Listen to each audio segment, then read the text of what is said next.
अर्थव्यवस्था का जो आपका 5वां चैप्टर है रोजगार एवं सेवाएं, इसका हम लोगों ने थ्योरी को अच्छी तरह से कंप्लीट कर लिया था। ठीक है, आइए आज हम लोग सॉल्यूशन करने वाले हैं इसके इम्पोर्टेंट ऑब्जेक्टिव क्वेश्चंस को। ठीक है, इसके बाद अगले पार्ट में हम लोग मुख्य रूप से इसके सब्जेक्टिव क्वेश्चन का भी सॉल्यूशन करेंगे।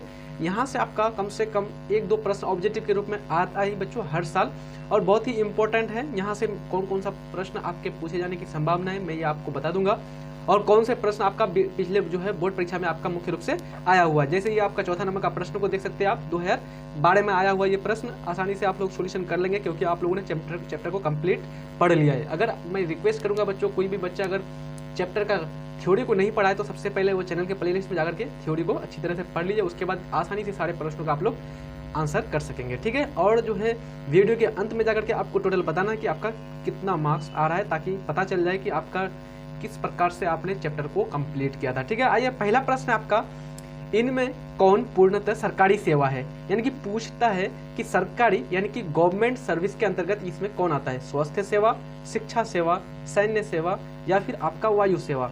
मुख्य रूप से कौन सा आंसर सही हो जाएगा, तो सैन्य सेवा जो है बच्चों ये पूर्ण रूप से यानी कि पूर्णतः ये आपका सरकार के अंतर्गत, सरकारी सेवा के अंतर्गत आता है। ठीक है, बाकी जो है आपका स्वास्थ्य सेवा प्राइवेट और निजी दोनों प्रकार की होती है, शिक्षा सेवा भी प्राइवेट स्कूल और गवर्नमेंट स्कूल दोनों प्रकार की होती है, लेकिन मुख्य रूप से सैन्य सेवा के अंतर्गत जो भी आपकी सेवा आती है बच्चों, वायु सेवा, थल सेना और उसके बाद जल, ये तीनों प्रकार की जो आपका सेनाएं आती है ये मुख्य रूप से सरकारी सेवा के अंतर्गत आती है। ठीक है, तो ये क्वेश्चन बच्चों मुख्य रूप से आपका बोर्ड परीक्षा में ऑलरेडी आया हुआ है। ठीक है, तो ये प्रश्न ध्यान रखिएगा। दूसरा प्रश्न है, कौन सी सेवा जो है सरकारी सेवा है, आपको बताना है। दोबारा प्रश्न है सरकारी सेवा के बारे में, शिक्षा सेवा, बैंकिंग सेवा, यातायात सेवा या फिर मुख्य रूप से स्वास्थ्य सेवा। तो आप लोग को मालूम होगा बच्चों, सिर्फ यहाँ पर पूछा है कौन सी सेवा सरकारी है, पूर्णतः सरकारी नहीं, मतलब कि पूर्णतः के बारे में नहीं पूछा है। अगर पूर्णतः पूछेगा तो वही ऑप्शन रहेगा आपका, यानी कि सैन्य सेवा के बारे में, लेकिन जब पूर्णतः नहीं रहेगा तो 100% यहाँ पर क्या हो जाएगा, शिक्षा सेवा, क्योंकि ये सरकार का रिस्पॉन्सिबिलिटी होती है बच्चों कि वह जो है कम से कम 6 से 14 वर्ष के बच्चों को क्या करे, प्रारंभिक शिक्षा प्रदान करे। तो इस प्रकार से जो शिक्षा सेवा होती है ये मुख्य रूप से क्या आ जाता है, किसके अंतर्गत, सरकारी सेवा के अंतर्गत आ जाता है। ठीक है, क्योंकि हम लोग जानते हैं बच्चों, जो आपका मौलिक अधिकार होते हैं लोगों का, शिक्षा पाने का अधिकार, ये आपके क्या है, सरकारी सेवा के अंतर्गत आता है।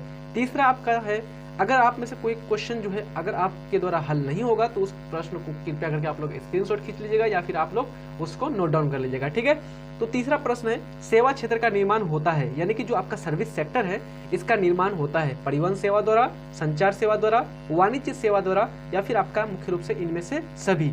तो यहाँ पर ध्यान दीजिए बच्चों, वाणिज्य, संचार, परिवहन, उसके बाद जो भी बैंकिंग, ये सारे आते हैं, तो ये किसके अंतर्गत आ जाते हैं, आपका सेवा क्षेत्र के अंतर्गत आ जाता है। इसलिए यहाँ पर सारे ही विकल्प क्या होंगे, सही होंगे। ठीक है, आप लोग को मालूम ही होगा तीन प्रकार का आर्थिक विकास का जो मुख्य रूप से क्षेत्र है बच्चों, 3 क्षेत्र है। एक है आपका प्राथमिक क्षेत्र, द्वितीय क्षेत्र और आपका तृतीय क्षेत्र।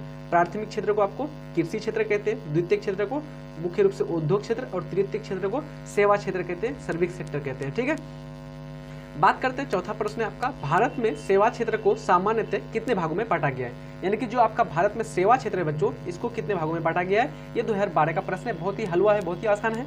मुख्य रूप से ऑप्शन आपका दिया हुआ है 2, 4, 6, 8। तो सेवा जो क्षेत्र है बच्चों ये मुख्य रूप से 2 भागों में बांटा गया है, 2 वर्गों में बांटा गया है। एक आपका सरकारी सेवा क्षेत्र और दूसरा आपका गैर सरकारी सेवा यानी कि प्राइवेट। तो मुख्य रूप से ए ऑप्शन आपका यहाँ पर क्या हो जाएगा, सही हो जाएगा 4वें नंबर का प्रश्न का। ठीक है, अगला प्रश्न है, सेवा क्षेत्र में शामिल होता है, यानी कि सर्विस सेक्टर के अंतर्गत कौन शामिल होता है, सरकारी क्षेत्र, गैर सरकारी क्षेत्र, दोनों या फिर आपका इनमें से कोई नहीं। तो सेवा क्षेत्र के अंतर्गत दोनों प्रकार की सेवाएं आती है बच्चों, तो यहाँ पर ऑप्शन आपका सी सही हो जाएगा, है ना। कुछ ऐसे क्षेत्र मतलब कि उसमें आते हैं, कुछ लोग क्या होते हैं सरकार के द्वारा नियुक्ति होती है और कुछ लोग प्राइवेट रूप से कार्य करता है, तो दोनों प्रकार की वहाँ पर यानी कि सरकारी और गैर सरकारी दोनों प्रकार का क्षेत्र वहाँ पर मुख्य रूप से आ जाता है। अगला प्रश्न है, इनमें से कौन सरकारी सेवा के अंतर्गत शामिल किया जाता है। ठीक है, यानी कि सरकारी सेवा के अंतर्गत सैन्य सेवा, रेल सेवा, ए और बी दोनों, या फिर आपका इनमें से कोई नहीं। तो मुख्य रूप से आप लोग को ध्यान दीजिएगा बच्चों, तो सैन्य सेवा यहाँ तो पूर्ण रूप से ही है, लेकिन रेलवे सेवा में भी ज़्यादातर जितनी भी नियुक्तियाँ होती है बच्चों वो किसके द्वारा, सरकार के द्वारा होती है। अतः यहाँ पर ए और बी जो है मुख्य रूप से दोनों किसके अंतर्गत आ जाएंगे, सरकारी सेवा के अंतर्गत आ जाएंगे। मैं आपसे रिक्वेस्ट करूंगा बच्चों, अगर आप लोग चैनल में नए हैं तो सब्सक्राइब कर दीजिए और आप एक बार थोड़ा सा अच्छी तरह से आप लोग शेयर कर दीजिएगा।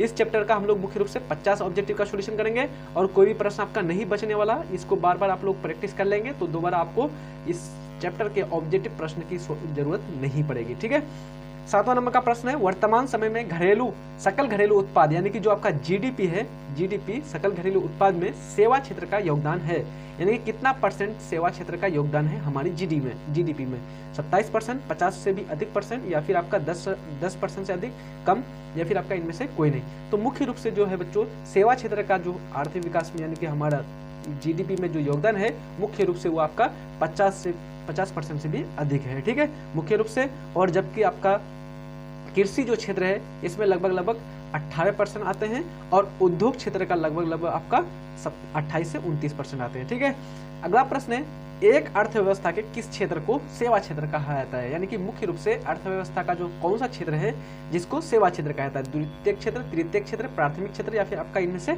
कोई नहीं। ये प्रश्न आपका ऑलरेडी आया हुआ है बच्चों, ध्यान दीजिएगा। ठीक है, तो मुख्य रूप से जो सेवा क्षेत्र का तीसरा क्षेत्र है यानी तृतीयक क्षेत्र, इस क्षेत्र को मुख्य रूप से सेवा क्षेत्र कहते हैं। ठीक है, और आप लोग जानते हैं द्वितीय क्षेत्र यानी कि आपका उद्योग क्षेत्र, और प्राथमिक क्षेत्र इसके अंतर्गत क्या आती है, कृषि आ जाता है ना।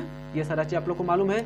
अगला प्रश्न है, 9वां नंबर का प्रश्न है, भारत की अधिकांश जनसंख्या अर्थव्यवस्था के किस क्षेत्र में संलग्न है, यानी कि जो भारत की ज्यादा से ज्यादा जो जनसंख्या है वो कहाँ पर आपका कार्यरत है या लगी हुई है, संलग्न है, प्राथमिक अथवा कृषि क्षेत्र, द्वितीयक अथवा उद्योग क्षेत्र, तृतीयक अथवा सेवा क्षेत्र, या फिर आपका इनमें से कोई नहीं। तो मुख्य रूप से बच्चों ज्यादा से ज्यादा लोग जो लगे हुए हैं प्रमुख रूप से वो आपका प्राथमिक अथवा कृषि क्षेत्र यानी कि आपका पहला क्षेत्र में लगा हुआ है। ठीक है, तो ये ऑप्शन 9वां नंबर प्रश्न का सही हो जाएगा। अगला प्रश्न है, विश्व के विकसित देश हैं, यानी कि आपको बताना है वर्ल्ड में कौन कौन से देश ऐसे हैं जो ऑप्शन यहाँ दिया हुआ है मुख्य रूप से विकसित है, अमेरिका, ब्रिटेन, जापान, या फिर आपका इनमें से सभी। तो मुख्य रूप से हम लोग जानते हैं अमेरिका, ब्रिटेन हो या फिर जापान हो, ये तीनों क्या है आपका विकसित देश की श्रेणी में आता है। तो यहाँ पर ऑप्शन आपका कौन सा सही हो जाएगा, डी ऑप्शन आपका मुख्य रूप से सही हो जाएगा बच्चों। ठीक है, अगला प्रश्न है, किस क्षेत्र में सर्वाधिक छुपी हुई बेरोजगारी मिलती है, ये प्रश्न आपका ऑलरेडी आया हुआ है बच्चों। ठीक है, ये प्रश्न मुख्य रूप से पूछा हुआ है। तो सबसे अधिक जो छुपी हुई बेरोजगारी है वो किस क्षेत्र में हमको देखने को मिलती है, कृषि क्षेत्र, उद्योग क्षेत्र, सेवा क्षेत्र, या फिर आपका यातायात क्षेत्र। जल्दी से कमेंट कीजिए कौन सा ऑप्शन सही हो जाएगा यहाँ पर मुख्य रूप से। यहाँ पर जो है बच्चों आपका कृषि क्षेत्र जो है बच्चों ये आपका सही हो जाएगा। इस क्षेत्र में सबसे ज्यादा आपका छुपी हुई बेरोजगारी देखने को मिलती है, जिसको हम लोग परछन्न बेरोजगारी कहते हैं, यानी कि खेत में एक आदमी का कार्य है लेकिन उस खेत में 10 आदमी या फिर परिवार के सारे सदस्य लग जाते हैं, यानी कि एक काम एक आदमी के द्वारा आसानी से हो सकता था लेकिन वहाँ पर 4 से 5 सदस्य लग जाते हैं फिर बेकार का। तो वहाँ पर मुख्य रूप से एक ही आदमी रोजगार में गिना जाएगा, बाकी जो 4 से 5 एक्स्ट्रा आदमी लग गया जबरदस्ती, तो वह मुख्य रूप से आपका बेरोजगारी की श्रेणी में आएगा।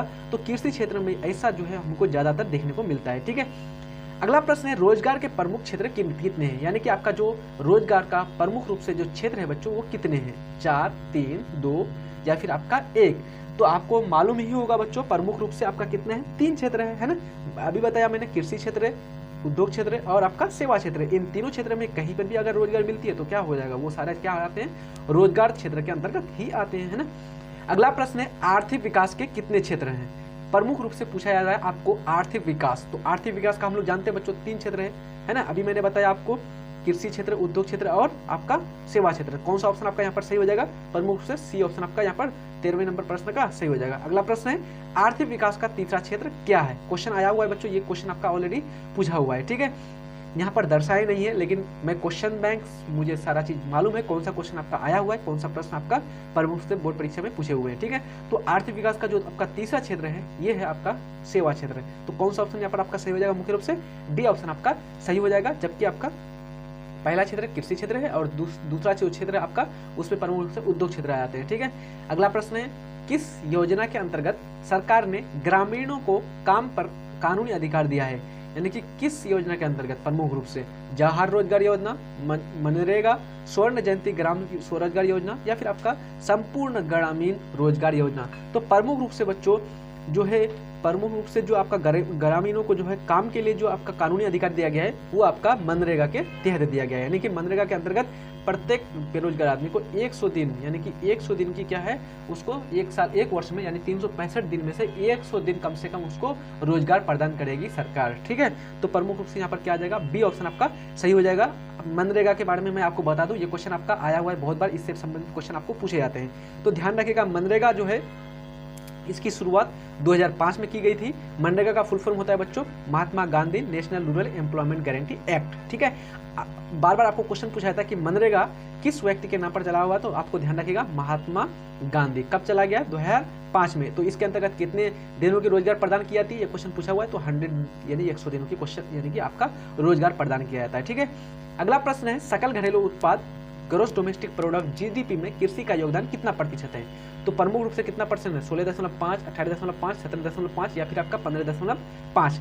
तो ध्यान रखिएगा बच्चों 50% से अधिक जो है मुख्य रूप से आपका सेवा क्षेत्र का है और 18.5 जो है प्रमुख रूप से आपका जो है कृषि क्षेत्र का। तो यहाँ पर आपका कौन सा ऑप्शन सही हो जाएगा, बी ऑप्शन आपका सही हो जाएगा 18.5%। अगला प्रश्न है 17 नंबर का, विकसित देशों के कार्यबल का अधिकांश भाग कार्यरत रहता है।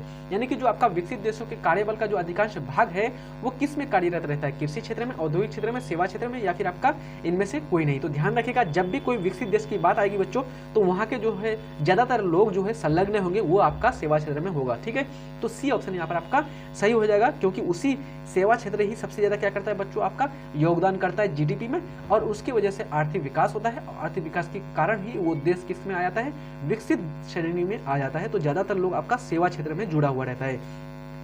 आप लोग लाइक नहीं किए तो जल्दी से लाइक कर दीजिए प्लीज, आप लोग जल्दी से एक बार लाइक कर दीजिए, है ना, शेयर भी कर दीजिएगा अपने दोस्त यार को। अगर आपका कोई भाई बंधु जो है आपका 9th स्टैंडर्ड में है उन लोग को भी इस चैनल से जोड़ने का प्रयास कीजिए। ठीक है, क्योंकि मुख्य रूप से इसमें 9th के भी हम लोग सारा चीज कंप्लीट कराने वाले हैं। आप लोगों का तो पूरा फुल सिलेबस कंप्लीट होगा ही होगा। ठीक है, ध्यान रखिएगा। चले अगला प्रश्न है, एक अर्थव्यवस्था की आधार संरचना का निर्माण होता है। यानी कि जो अर्थव्यवस्था की जो आधार संरचना का निर्माण होता है वो किसके द्वारा, कृषि द्वारा, उद्योग द्वारा, सेवा द्वारा या फिर आपका तीनों। तो प्रमुख रूप से बच्चों अर्थव्यवस्था का जब भी निर्माण करेंगे तो तीनों क्षेत्र यहाँ पर क्या हो जाएंगे, संरचना के अंतर्गत आ जाएगा आपका। तो तीनों क्षेत्र आ जाएंगे, प्राथमिक, द्वितीयक और तृतीयक। ये प्रश्न आपका 2020 में आया हुआ है, कौन सी सेवा गैर सरकारी है। यानी कि गैर सरकारी में पूछ रहा है बच्चों, यानी कि आपका प्राइवेट के अंतर्गत आता है। सैन्य सेवा, वित्तीय सेवा, रेलवे सेवा या फिर आपका मॉल सेवा। तो प्रमुख रूप से जब भी हम लोग देखते हैं बच्चों कोई भी मॉल, ये प्रमुख रूप से क्या होते हैं, प्राइवेट यानी कि गैर सरकारी होती है। तो यहाँ पर सी ऑप्शन आपका सही हो जाएगा। ये आपका 2020 में क्वेश्चन आया हुआ है। अगला प्रश्न है जो आपका 2021 में आया हुआ है, विकासशील देश में कार्यशील जनसंख्या अधिकांश संलग्न है। यानी जो विकासशील देशों में जो कार्यशील जनसंख्या है वो अधिकतम किस क्षेत्र में संलग्न है, कृषि क्षेत्र, उद्योग क्षेत्र, सेवा क्षेत्र, इनमें से सभी। तो प्रमुख रूप से जो देश विकासशील में है, विकासशील की श्रेणी में है, तो वहाँ के ज्यादातर लोग आपका कृषि क्षेत्र में संलग्न है, कृषि क्षेत्र में आपका लगा हुआ है। जबकि विकसित देश में वो लोग ज्यादा से ज्यादा लोग क्या करते हैं, आपका सेवा क्षेत्र में जुड़े रहते हैं। ठीक है, अगला प्रश्न है, नरेगा के अंतर्गत ग्रामीण मजदूरों को साल में कम से कम कितने दिनों के लिए रोजगार देने की व्यवस्था है। 2019 का सेकंड सेटिंग में क्वेश्चन आया हुआ है। मैंने ऊपर अभी जस्ट बताया था अभी आप लोगों को कि यहाँ से प्रश्न आपका बार बार पूछा जाता है। तो नरेगा के अंतर्गत जो है बच्चों, नरेगा जो है आपका इसका नाम बदल करके मनरेगा कर दिया गया है। ध्यान रखिएगा, महात्मा गांधी जो है इसका नाम यानी कि बदल करके महात्मा गांधी कर दिया है, यानी कि मनरेगा। ठीक है, तो यहाँ पर प्रमुख रूप से जो है मजदूरों को जो है 100 दिनों के लिए रोजगार प्रदान किए जाते हैं। तो यहाँ पर कौन सा ऑप्शन सही हो जाएगा, ए ऑप्शन सही हो जाएगा। इसकी शुरुआत कब हुई थी, इसकी शुरुआत कब हुई थी बच्चों, आपका 2005 ईस्वी में। ठीक है, जवाहर रोजगार योजना लागू हुई, ये अभी आपका प्रश्न 2019 में पूछा हुआ है। बहुत ही आसान प्रश्न है बच्चों, सीधा सीधा ध्यान रखना आपको। तो जवाहर रोजगार जो परियोजना है बच्चों, ये आपका 1989 यानी कि 1989 में ये आपका लागू हुई थी। तो यहाँ पर बी ऑप्शन आपका प्रमुख रूप से सही हो जाएगा। ठीक है, अगला प्रश्न है, महात्मा गांधी राष्ट्रीय रोजगार गारंटी योजना की शुरुआत कब की गई। यानी कि जो आपका महात्मा गांधी राष्ट्रीय रोजगार यानी कि जो मनरेगा है, मनरेगा, इसकी शुरुआत कब की गई थी। तो अभी मैंने आपको बताया था इसकी शुरुआत आपका 2005 में की गई थी। तो बी ऑप्शन आपका यहाँ पर सही हो जाएगा, है ना, राइट आंसर। तो ये क्वेश्चन आपका इंपॉर्टेंट है बहुत ही। अगला प्रश्न है, इनमें रोजगार सृजन के लिए कौन सी योजना चलाई जा रही है। यानी कि रोजगार का ज्यादा से ज्यादा उत्पादन हो, रोजगार का सृजन हो, रोजगार के अवसर प्रदान करे, इसके लिए कौन सी योजना, मुख्य रूप से कौन सा स्कीम चलाया जा रहा है। काम के बदले अनाज, स्वयं सहायता समूह, मनरेगा, इनमें से सभी। तो प्रमुख रूप से बच्चों इनमें से सभी आ जाएंगे, मनरेगा, स्वयं सहायता समूह और काम के बदले अनाज। ये प्रमुख रूप से रोजगार सृजन करता है, रोजगार का उत्पादन करता है ताकि ज्यादा से ज्यादा लोग क्या करें, ताकि ज़्यादा से ज़्यादा लोगों को रोजगार प्रदान कर सके। अगला प्रश्न है 25 नंबर का, आप लोग अंत तक बने रहिएगा। इसमें मुख्य रूप से हम लोग 50 क्वेश्चन का सॉल्यूशन करने वाले बच्चों, बहुत ही मजा आ रहा होगा आप लोगों को, है ना। राष्ट्रीय ग्रामीण रोजगार गारंटी योजना किस महापुरुष के नाम पर है?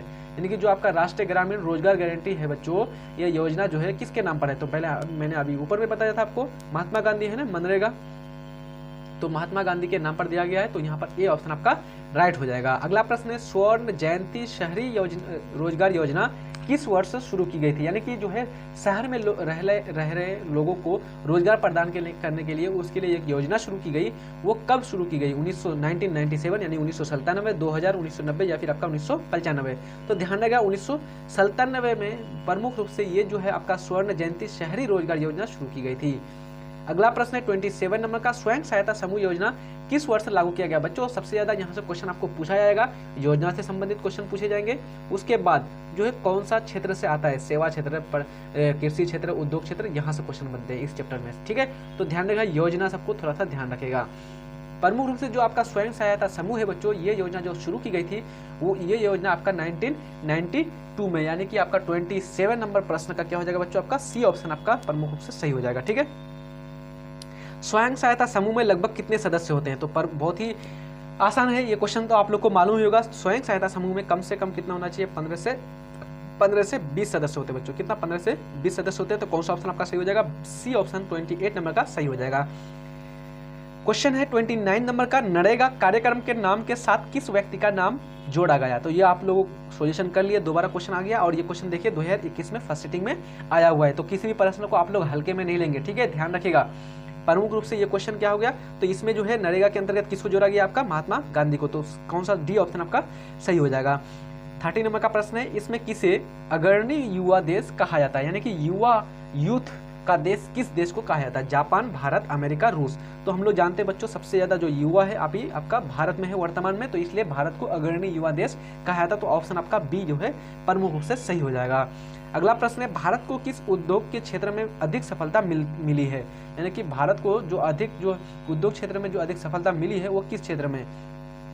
कंप्यूटर हार्डवेयर, कंप्यूटर सॉफ्टवेयर, या फिर आपका दोनों, या फिर आपका इनमें से कोई नहीं। तो प्रमुख रूप से बच्चों कंप्यूटर सॉफ्टवेयर में जो है भारत को उद्योग क्षेत्र में सफलता आपको मिली है, ठीक है। तो 31 नंबर का आपका बी ऑप्शन आपका राइट हो जाएगा। अगला प्रश्न है, विश्व में बाह्य स्रोती यानी कि आउटसोर्सिंग के लिए सस्ता, सुरक्षित और गुणवत्ता वाला देश है? यानी कि विश्व में बाह्य स्रोती के लिए भारत, अमेरिका, चीन, या फिर आपका प्रमुख रूप से रूस। तो यहाँ पर 32 नंबर प्रश्न का आपका प्रमुख रूप से ए ऑप्शन आपका सही हो जाएगा बच्चों, क्योंकि ज्यादा से ज्यादा बाहर से लोग आकर के क्या करते हैं? इन्वेस्ट करते हैं, और वो लोग क्या करते हैं? मुनाफे कमाते हैं। तो यहाँ पर ए ऑप्शन आपका सही हो जाएगा। 33 नंबर का प्रश्न है, भारत में सेवा क्षेत्र की शुरुआत हुई, यानी कि प्रमुख रूप से भारत में जो सर्विस सेक्टर की जो शुरुआत हुई थी ये कब हुई थी? 1990 के दशक, 1980 के दशक में, 1970 के दशक में, या फिर आपका इनमें से कोई नहीं। तो 33 नंबर का 1980 जो दशक है बच्चों, बी ऑप्शन ये आपका राइट हो जाएगा। अगला प्रश्न है 34 नंबर का, भारत की परिवहन सेवा क्षेत्र में सेवाओं में सर्वाधिक महत्वपूर्ण है, यानी कि जो आपका परिवहन सेवा जो है इसमें सबसे अधिक जो महत्वपूर्ण है वो किसका है? सड़क, वायु मार्ग, जल मार्ग, या फिर आपका रेलवे। तो सबसे अधिक जो विस्तार है बच्चों रेलवे नेटवर्क का, तो यहाँ पर आपका 34 नंबर का डी ऑप्शन आपका रेलवे सही हो जाएगा। अगला प्रश्न है, सड़क यानी कि ऊर्जा के मुख्य स्रोत क्या है? ये आपका 2018 का सेकंड सिटिंग में क्वेश्चन आया हुआ है। देखिए बच्चों, जो भी प्रश्न आपका पूछा हुआ है यहाँ पर हम लोग मेंशन कर दिए हैं, आप लोग को क्वेश्चन बैंक देखने की कोई जरूरत नहीं है। सारा चीज यहाँ पर आप लोग को बार बार प्रैक्टिस करना है, और उसके बाद सारा प्रश्न आपका आसानी से हल हो जाएगा, आपके माइंड में रह जाएगा, यहीं पर आपको आसानी से याद हो जाएगा, है ना। तो प्रमुख रूप से आपका ऊर्जा का जो प्रमुख रूप से स्रोत है, मुख्य स्रोत है, वो कौन सा है बच्चों? तो कोयला भी है, पेट्रोलियम भी है, विद्युत भी है। तो यहाँ पर आपका कौन सा ऑप्शन सही हो जाएगा? डी ऑप्शन इनमें से सभी सही हो जाएगा। अगला प्रश्न है 36 नंबर का, मानव पूंजी के प्रमुख घटक यानी कि जो ह्यूमन कैपिटल है इसका सबसे प्रमुख जो घटक है वो कौन सा है? ये आपका 2019 का सेकेंड सेटिंग में क्वेश्चन पूछा हुआ है, यानी कि किस प्रकार से हम लोग मानव पूंजी को कहेंगे कि ये प्रमुख घटक है बच्चों। तो प्रमुख ध्यान रखिएगा, यहाँ पर ज्ञान, कौशल और अनुभव तीनों चीज जरूरत पड़ती है ना। तो यहाँ पर इनमें से सभी जो है क्या हो जाएंगे? मानव पूंजी का प्रमुख घटक हो जाएगा, क्योंकि बिना ज्ञान के, है ना, बिना ज्ञान के कार्य करना और बिना कौशल के या फिर बिना एक्सपीरियंस के कार्य करना क्या है बच्चों? बहुत ही असंभव सा लगता है। इसलिए यहाँ पर मानव पूंजी के लिए सबसे यहाँ पर तीनों घटक क्या हो जाएंगे? प्रमुख हो जाएंगे। अगला प्रश्न है 37 नंबर का, मानव पूंजी का विकास होता है, यानी कि हम कब कहेंगे कि मानव पूंजी यानी ह्यूमन कैपिटल का विकास हो रहा है? प्रशिक्षण से, सूचना में पूंजी निवेश से, शिक्षा से या फिर आपका इनमें से सभी। तो जब शिक्षा आदमी को देंगे, उसके बाद सूचना देंगे बच्चों, उसके बाद उसको प्रशिक्षण देंगे विशेष प्रकार से, तब हम कहेंगे कि मानव पूंजी क्या होगा, आसानी से विकास हो पाएगा। तो यहाँ पर 3 यानी कि डी ऑप्शन इनमें से सभी यानी कि इनमें से तीनों ही जरूरी है मानव पूंजी विकास के लिए। अगला प्रश्न है मानव पूंजी निर्माण के लिए आवश्यक पूर्व शर्तें हैं, यानी कि मानव पूंजी जो निर्माण है इसके निर्माण के लिए प्रमुख रूप से जो आवश्यक शर्तें हैं यानी कि आवश्यक पूर्ण जो शर्तें हैं वो कौन से है, वस्त्र एवं आवास, स्वस्थ शरीर एवं स्वस्थ मन, पर्याप्त भोजन या फिर आपका इनमें से सभी। तो प्रमुख रूप से कोई भी आदमी है बच्चों, यदि हम मानव पूंजी का निर्माण करेंगे तो यहाँ पर जरूरी है कि इस आदमी को क्या मिले, सबसे पहले कि रोटी मिल जाए आसानी से, है ना, खाने के लिए, क्योंकि बिना भोजन ही नहीं मिलेगा तो ये कैसे रह पाएगा। तो पहला रोटी मिल जाए, उसके बाद इसको अपने शरीर को ढकने के लिए कपड़ा मिल जाए, यानी कपड़ा मिल जाए दूसरा नंबर में। तीसरा में प्रमुख रूप से इसको जो है मकान मिल जाए रहने के लिए, है ना, तब नहीं ये रहेगा। बारिश अगर हो गई, खूब ज्यादा ठंड पड़ गई तो ये कहाँ पर छुपेगा, तो कम से कम रहने के लिए एक मकान होना चाहिए। तो रोटी, कपड़ा और मकान, ये तीनों चीज जरूरी हो गया। उसके बाद स्वस्थ शरीर भी होना जरूरी है। जब तक स्वस्थ शरीर होगा नहीं तो इसका मन कैसे रहेगा, जब तक स्वस्थ शरीर होगा नहीं तो स्वस्थ मन नहीं होगा बच्चों। तो स्वस्थ शरीर और स्वस्थ मन भी बहुत जरूरी है। तो इसमें से जो है आपका वस्त्र जरूरी है, आवास भी जरूरी हो गया, स्वस्थ शरीर भी जरूरी हो गया और आपका पर्याप्त भोजन भी जरूरी हो गया। तो इनमें से सभी यानी कि आपका 38वें प्रश्न का डी ऑप्शन आपका राइट हो जाएगा। अगला प्रश्न है प्रमुख रूप से बच्चों 39 नंबर का प्रश्न है मानव पूंजी का जो है प्रमुख रूप से घटक है। 2021 का सेकंड सेटिंग में क्वेश्चन आया हुआ है। तो मानव पूंजी का प्रमुख रूप से जो घटक है बच्चों, रोटी, कपड़ा और मकान, शिक्षा, प्रशिक्षण, आवास, स्वास्थ्य, ये सभी है। तो यहाँ पर आपका डी ऑप्शन आपका सही हो जाएगा। अगला प्रश्न है मानव पूंजी के प्रमुख घटक कितने हैं, यानी कि मानव के जो प्रमुख रूप से घटक है वो कितने प्रमुख घटक है, 6, 4, 5 या फिर 8। तो प्रमुख रूप से बच्चों आपका 5 है। सबसे पहला है आपका शिक्षा, दूसरा है आपका रोटी यानी भोजन, तीसरा है आपका उसका कपड़ा यानी कि, और चौथा है आपका मकान, उसके बाद आपका प्रशिक्षण, ठीक है, यानी कि स्वास्थ्य भी जरूरी है।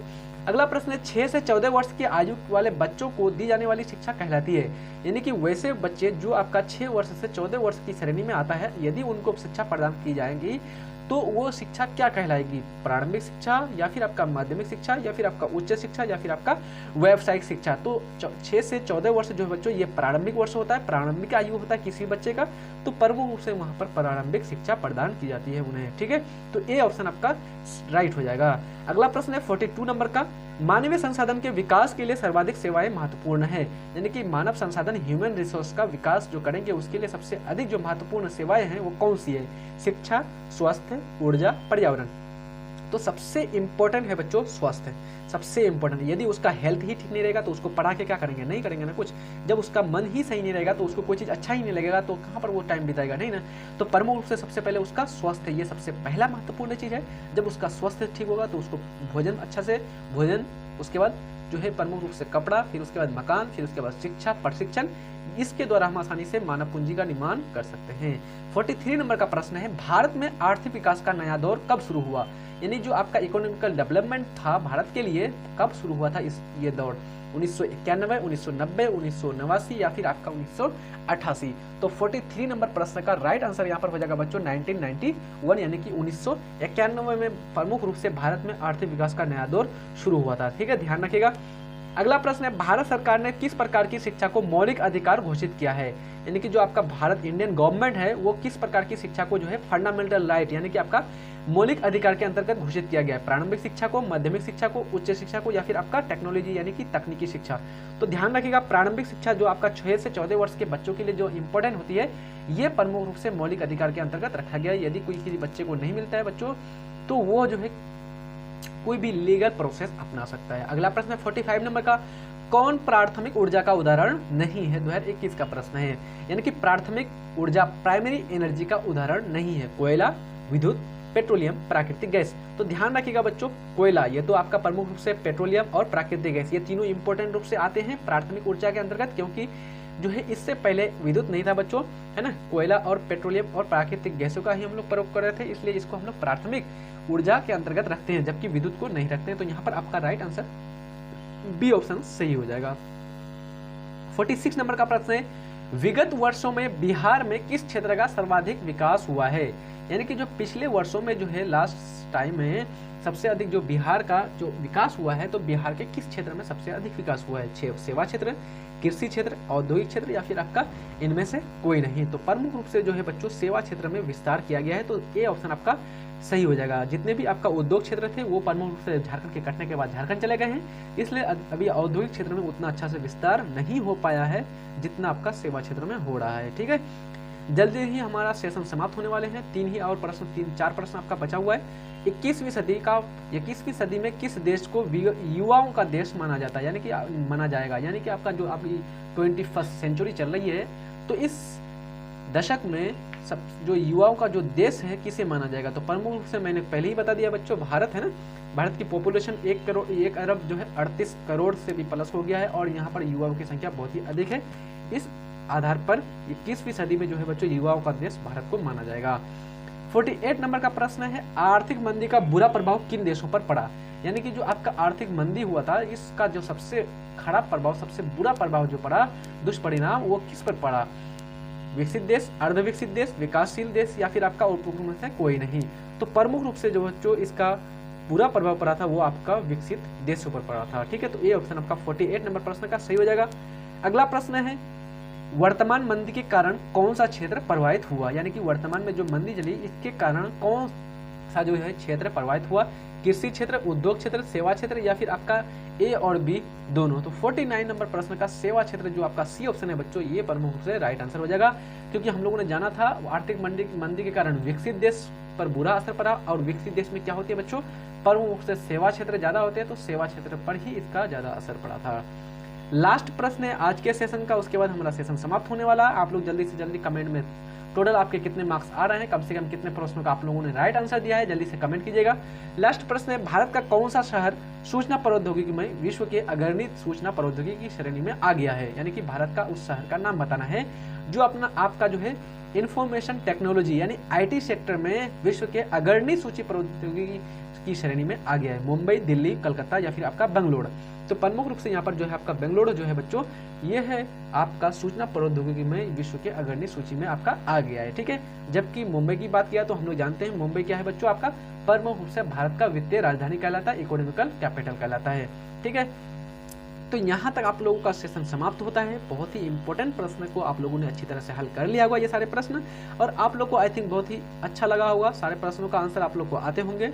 जिन जिन प्रश्नों को आप लोगों को आंसर नहीं आता है बच्चों, तो बार बार आप लोग देख करके प्रैक्टिस कर लीजिएगा, है ना। अच्छी तरह से पढ़ाई कीजिए। आप लोगों का एक ही एम होना चाहिए कि ज़्यादा से ज़्यादा मार्क्स किस प्रकार से गेन किया जाए और कैसे हम लोग क्वालिटी वाला एजुकेशन प्राप्त कर सके। ठीक है, मिलते हैं नेक्स्ट वीडियो में, तब तक के लिए जय हिंद, धन्यवाद।